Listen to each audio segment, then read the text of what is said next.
तो कभी सोचा है कि आपका वाइब्रेनियम सूट और आयरन स्पाइडर में कौन सा बेटर है, या फिर सेंट्रल और हल्क में कौन ज्यादा पावरफुल है? और क्या डेज ऑफ फ्यूचर पास्ट वाले सेंटिनल्स एवेंजर्स को मार सकते हैं? ऐसे कुछ रैंडम क्वेश्चंस की बात आज हम करने वाले हैं, तो चलो अब शुरू करते हैं। Captain America versus Iron Spider. अब Iron Spider suit Tony Stark ने पीटर के लिए बनाया था, जो उसने Infinity War, Avengers Endgame और नो वे होम में पहना था। ये सूट गोल्ड टाइटेनियम नैनोटेक से बना है, इसलिए काफी ज्यादा ड्यूरेबल है। इसमें से 4 लेग्स भी निकलते हैं, जो पीटर की फाइट करने में और स्ट्रेंथ बढ़ाने में मदद करते हैं। फिर इस सूट में कैरन नाम का आर्टिफिशियल इंटेलिजेंस भी है और 500 से ज्यादा वेब शूटिंग मोड्स भी अवेलेबल है। स्पाइडरमैन के रिफ्लेक्सेस काफी अच्छे हैं, इसलिए इस सूट को डैमेज देना बहुत हार्ड काम है, लेकिन नैनोटेक की वजह से छोटे मोटे डैमेजेस को ये सूट अपने आप हील कर देता है। अब बात करें कैप्टन अमेरिका की, तो सैम विल्सन को हर 2 से 3 साल में सूट अपग्रेड्स मिलते हैं। सैम का जो पहला सूट था वो यूएस मिलिट्री के डिमांड्स पर बनाया था। वैसे तो कई सारे एक्सो सूट्स बनाए थे, लेकिन फिर इन्हें डिस्ट्रॉय कर दिया। लेकिन इन सूट की टेक्नोलॉजी यूएस के पास है, तो वो मन मर्जी से इन्हें कभी भी बना सकते हैं।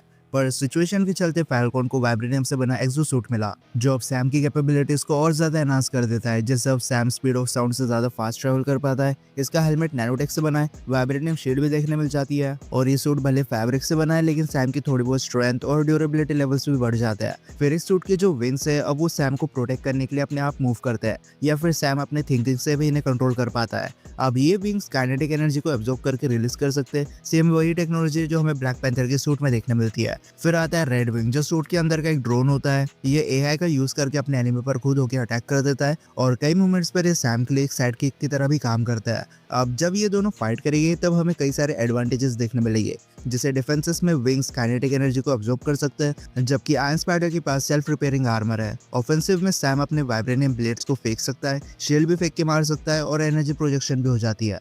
जबकि सैम अपने स्पाइडर लेग्स और डिफरेंट शूटिंग मोड्स का यूज करेगा। दोनों के रिफ्लेक्सेस भी काफी अच्छे हैं। स्पाइडरमैन तो जाना ही जाता है अपने एजिलिटी की वजह से, और वाइब्रेनियम सूट की वजह से सैम के रिफ्लेक्सेस भी काफी अच्छे हो चुके हैं। अब जब इनकी फाइट स्टार्ट होगी, तब स्टार्टिंग में स्पाइडरमैन को स्पीड और रिफ्लेक्सेस का एडवांटेज मिलेगा। वो सैम के ज्यादातर अटैक से बच जाएगा, और हो सकता है स्पाइडर अपने वेब शूट करके सैम को ट्रैप भी कर दे। लेकिन वाइब्रेनियम विंग्स की वजह से सैम की स्ट्रेंथ काफी ज्यादा बढ़ चुकी है, इसलिए वो वेब्स को कट कर सकता है। सैम उड़ पाता है, इसलिए स्पाइडरमैन के ज्यादातर अटैक्स की रेंज से वो दूर रहेगा। स्पाइडरमैन के जो फिजिकल अटैक्स है, उसकी एनर्जी विंग्स एब्जॉर्ब कर लेंगे, इसलिए स्पाइडरमैन के अटैक्स यहाँ पर फेल हो जाएगी। और नैनोटेक की वजह से स्पाइडरमैन को एज तो मिलेगा, पर सैम का सूट काफी अपग्रेड हो चुका है। सेरम ना होने के बाद भी ये रेड हल्क जैसों से फाइट कर सकता है। ऊपर से स्पाइडरमैन के लिए ऑलमोस्ट इम्पॉसिबल है सैम के वाइब्रेनियम विंग्स को कट करना। इसलिए कंक्लूजन की बात करें तो कैप्टन अमेरिका यहाँ पर जीत जाएगा। उसके पास स्पाइडरमैन जितनी स्ट्रेंथ और रिफ्लेक्सेस नहीं है, लेकिन वाइब्रेनियम से एनहांस्ड वेपन्स होना अपने आप में काफी बड़ी बात है, इसलिए आयरन स्पाइडर सूट यहाँ हार जाएगा। Sentry versus Red Hulk. अब रेड हल्क जनरल रॉस होता है, जिसे गामा एक्सपेरिमेंट की वजह से हल्क में ट्रांसफॉर्म होने की एबिलिटी मिलती है। इसके पास वही सारी पावर्स है जो हल्क के पास देखने मिल जाती है, जैसे सुपर ह्यूमन स्ट्रेंथ, ड्यूरेबिलिटी और एक जंप में काफी बड़े डिस्टेंस को कवर करना।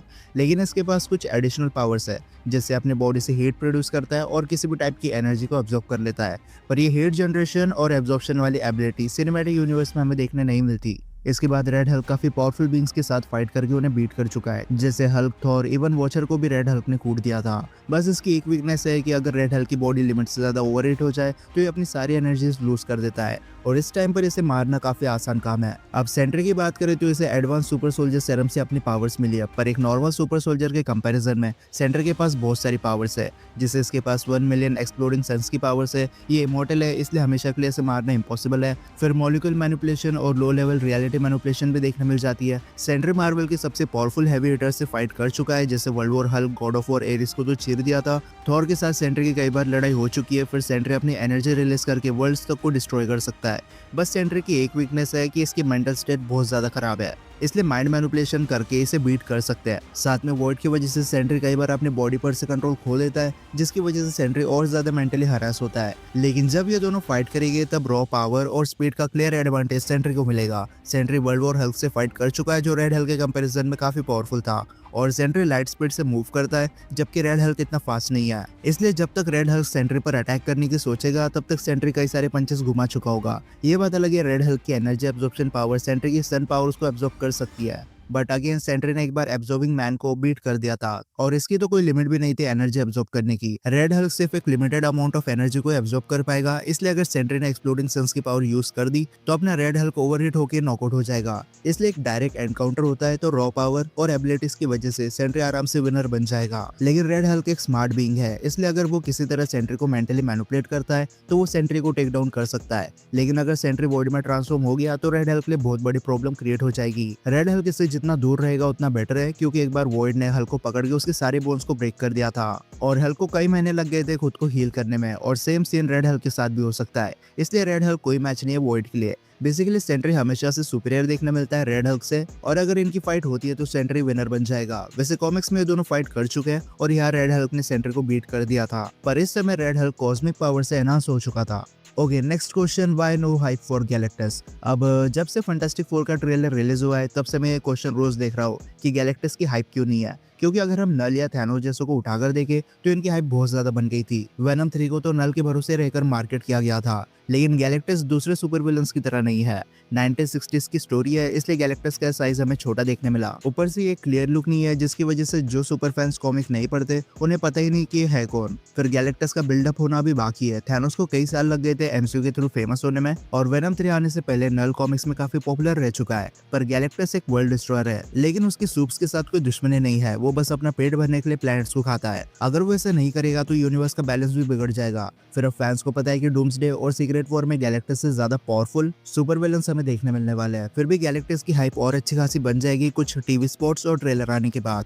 Sentinel versus Avengers. अब जो सुपर फैंस नहीं जानते उन्हें बता दूं कि सेंटिनल्स एक्समैन यूनिवर्स से बिलोंग करता है, जो फ्यूचर से बेसिकली रूथलेस रोबोट्स होते हैं जिन्हें मिस्टिक के डीएनए से बनाया जाता है, इसलिए बड़ी आसानी से म्यूटेंट की एबिलिटीज को अडॉप्ट कर जाते हैं। इनकी हाइट 12 से 16 फीट तक देखने मिलती है। इनकी बॉडी काफी ज्यादा फ्लेक्सिबल होती है और सबसे बड़ी बात, ये सोचते समझते नहीं है, इसलिए रोबोट जरा सा भी रहम नहीं दिखाते अपने एनिमीज पर। इनका सिर्फ एक ही गोल होता है कि कैसे भी करके सारे म्यूटेंट्स को मार देना। और डेज ऑफ फ्यूचर पास्ट में नहीं बल्कि मल्टीवर्स के कई सारे अल्टरनेट यूनिवर्स में सेंटिनल्स ने म्यूटेंट्स को मार दिया है। म्यूटेंट्स के पास सिर्फ टाइम ट्रेवल एक ऐसा ऑप्शन था जिसका यूज करके वो सेंटिनल से बच सकते थे। अब इनकी पावर्स और एबिलिटीज की बात करें तो ये रोबोट डिजाइन है म्यूटेंट्स को मारने के लिए, इसलिए ह्यूमंस पर अटैक नहीं करते। फिर इनकी बॉडी अडेप्ट हो जाती है, साथ में शार्प क्लॉज भी निकाल सकते हैं। कई बार ये टीम अप करके अपने एनिमी पर अटैक कर देते हैं और ये अपने मुंह से एनर्जी बीम्स को भी प्रोड्यूस कर देते हैं। पर अब क्वेश्चन आता है कि एवेंजर्स इन्हें बीट कर सकते हैं, पर अब सबसे पहले सेंटिनल्स को रिप्रोग्राम करना पड़ेगा, क्योंकि अब उनका टारगेट एवेंजर्स है, म्यूटेंट्स नहीं। अब जो स्ट्रीट लेवल एवेंजर्स है जैसे Hawkeye, black window, captain America और स्पाइडरमैन,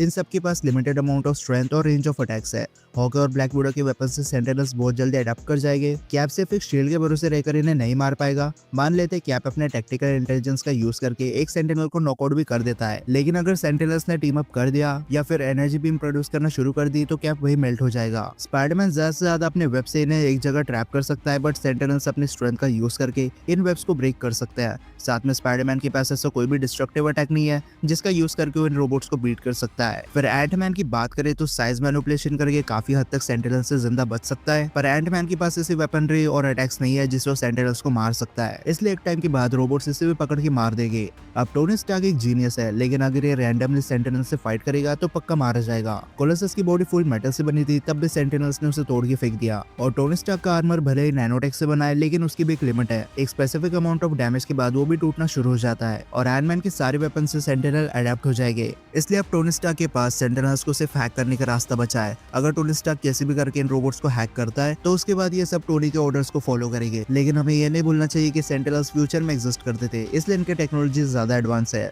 टोनी स्टार्क भी वैसे चित्तौरी के अटैक को बाईपास कर चुका है, इसलिए आयरन मैन के केस में डिपेंड करता है। अगर वो हैक कर पाता है तो जिंदा बच जाएगा, वरना बाकियों की तरह यह भी मारा जाएगा। सो कैप्टन मार्वल अब ऑलमोस्ट 30 साल से गैलेक्सीज को प्रोटेक्ट कर रही है, और इसने तो क्री के आर्टिफिशियल इंटेलिजेंस को बीट किया है, जो सेंटिनल्स के कंपैरिजन में काफी पावरफुल था। बट अगेन कैप्टन मार्वल इतने ड्यूरेबल है कि सेंटिनल के फिजिकल अटैक से उसे ज्यादा कुछ नहीं होने वाला। और रही बात एनर्जी अटैक्स की, तो कैरल डैनवर सिंपली इस एनर्जी को एब्जॉर्ब कर सकती है, पर कैरल पास्ट में कई सारे एलियन शिप को बर्बाद कर चुके हैं जो ड्यूरेबिलिटी वाइज सेंटिनल से ज्यादा अच्छे थे। इसलिए अपने प्रोटॉन ब्लास्ट का यूज करके कैप्टन मार्वल एक ही बार में कई सारे सेंटिनल्स को डिस्ट्रॉय कर सकती है। और कुछ महीनों पहले कैप्टन मार्वल ने एक सन को फिर से इग्नाइट कर दिया था।